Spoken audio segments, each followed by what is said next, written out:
actually have one. Okay. What is the church's standing convocation? It's allowed. It's allowed now. The only thing that the church does not allow, because I kind of studied what the church is, you can either keep it with you, the ashes, or have a plot. And now most churches have those,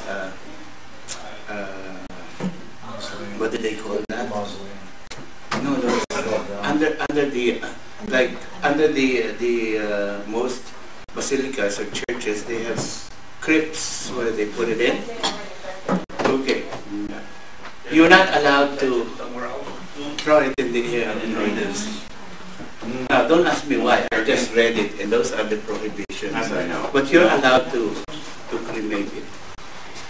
You're allowed to do that because the only time you're allowed to throw it in the sea is when you die in the sea. You're not cremated. The whole body is thrown in the sea. But I don't know the explanation why you cannot. You see, it's so nice to hear that. Okay, when I die, you cremate me, and then you take me on a helicopter and throw my ashes into the sea. They don't allow that. I don't know why. I still have to look into the teaching that they have now. But they allow cremation as long as it's given a proper burial. And that means keeping it in your house or keeping it in a niche or a crypt.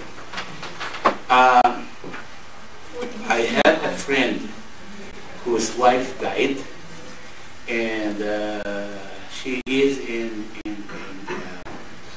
a cemetery in Walnut Creek up north. And it was nice because it's like a stone, and there's like a container there on top, and she's there. And so she occupied only around this much.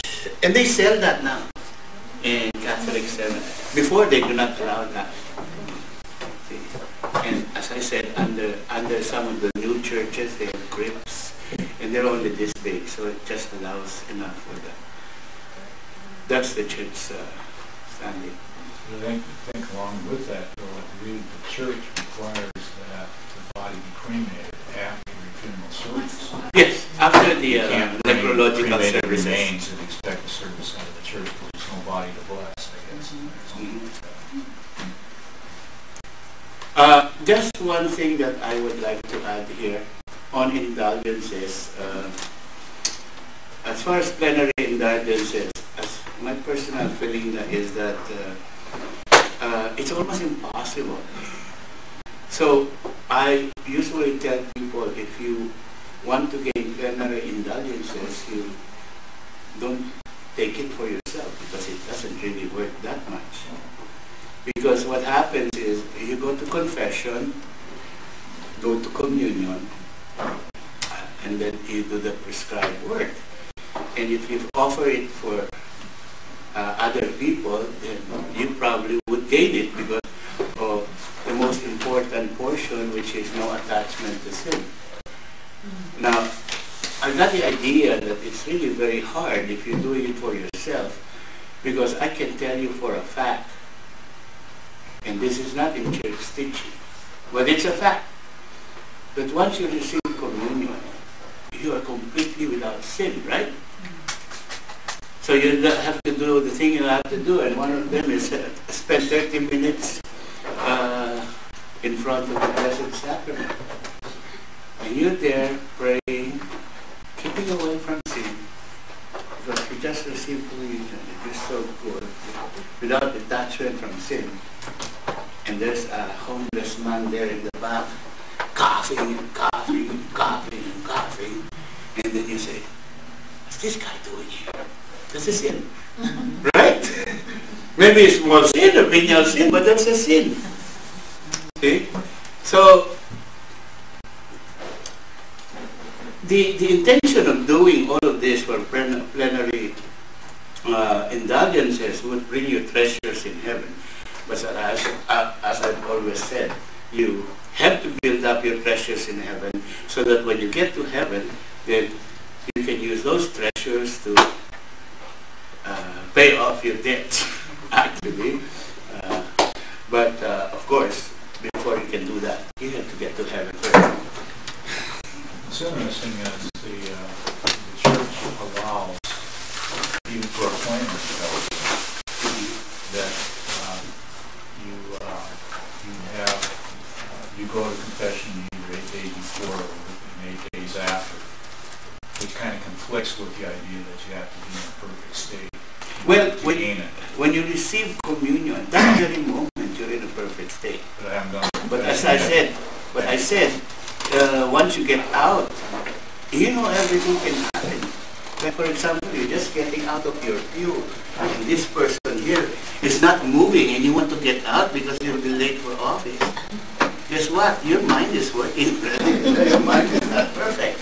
That's what I mean. Well, then it means, what that means is that you could be in a state, you can have venial sin, and still get a planar indulgence, but you can't possibly do it if you've got a mortal sin. Because you can't lift a mortal sin by going to communion, obviously. Right. You had venial sins, you had communion, and even the venial sins are taken out. Okay? And as I've always said, you can avoid purgatory.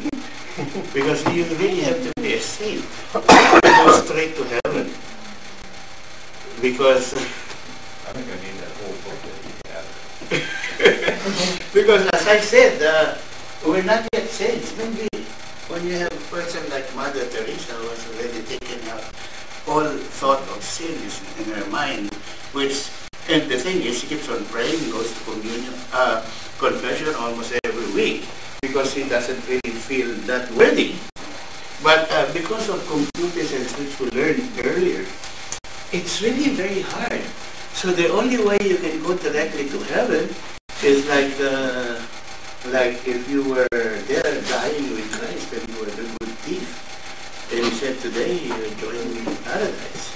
Or you go out there, receive communion, and as soon as that thing comes in your tongue and you got it in you, fall dead. Then you go direct to heaven. Even then, maybe that split second. But we leave it all to the Lord. He knows best what is best for us.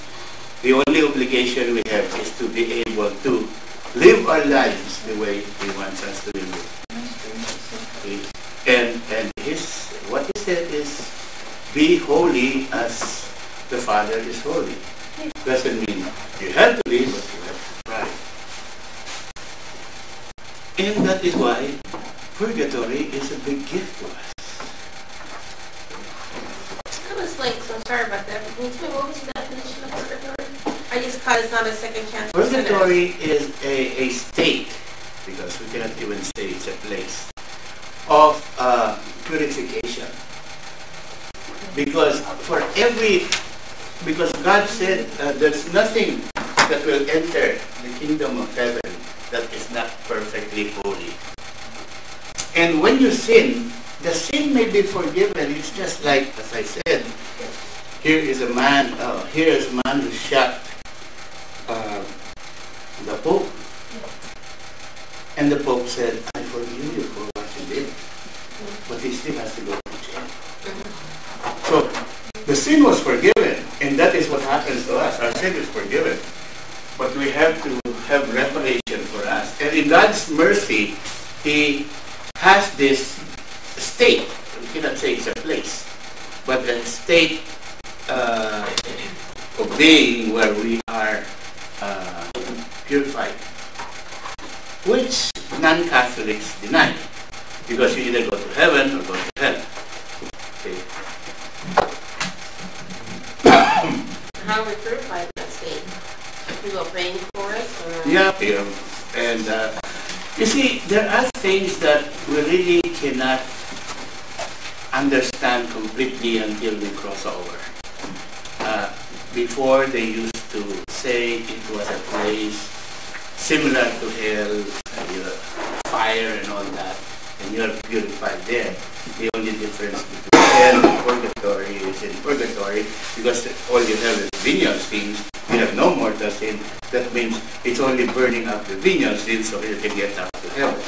But to really understand it, I think you have to cross over to the next slide, because we only can explain it a little for a little understanding, but to completely understand it, nobody can do that, I think. I just read something about what heaven is like. The question was, how do you know that it is a very happy place if you do not know what it is? And as a patient who asked the doctor, I don't know, some of them may have read about it, but the doctor said, I don't know. But you're a Christian. Shouldn't you know? Don't you want to be there? Wouldn't you be happy there? Yes. But how is it? I don't know. And then he opens the door. His dog comes in, very glad and happy to see him, jumps all over him, and he said, I guess that's how you will feel when you get to heaven. You don't know what's on the other side, but as soon as you go to the other side and you see your master, you're happy. I think that was the best explanation of heaven that I ever saw. Isn't that nice? So you really don't know what's there, except that you have faith that what is there is your reward. What it is, you don't know. How will it be like? You don't know.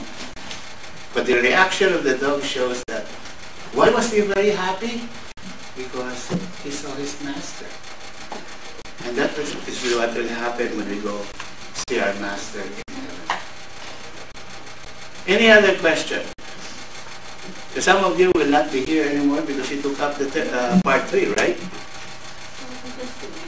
You'll still be here. Okay.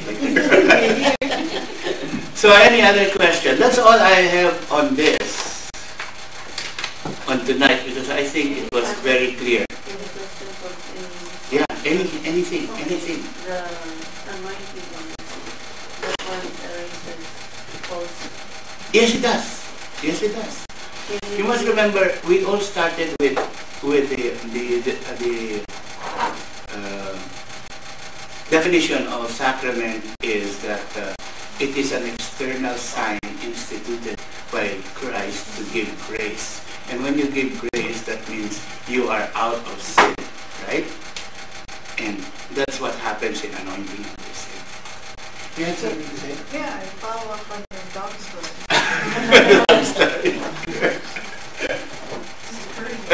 Was that clear? There is forgiveness of sin in the anointing of the sin. You anoint sick people who doesn't know that they're being anointed. Those are one of the questions that, how do you know he doesn't know? What's going on in the spiritual level is not necessarily what's going on in the mental level. Yeah. We don't always know what's going on in the spiritual level.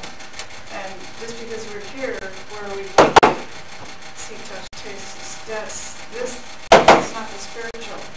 What we know is here is not the spiritual. The spiritual is the spiritual, and we don't always have a good grasp on all the possibilities. Also, physiologically, you really don't know whether they don't know or not. They may be in a coma. But unless you've been in coma yourself, maybe they can hear everything you're saying. Yeah. So we don't know. So it's given anyway. Whether or not they like it? Well, they had no choice when they were baptized, right? Yeah. Right. So that's what you call ex opera operato. Through the sacrament, it operates. Okay, go ahead with the dog story. Okay, well, follow up on this. Okay. You accepted at face value that the dog was happy because he comes to his friend master and wags his tail. You didn't question that.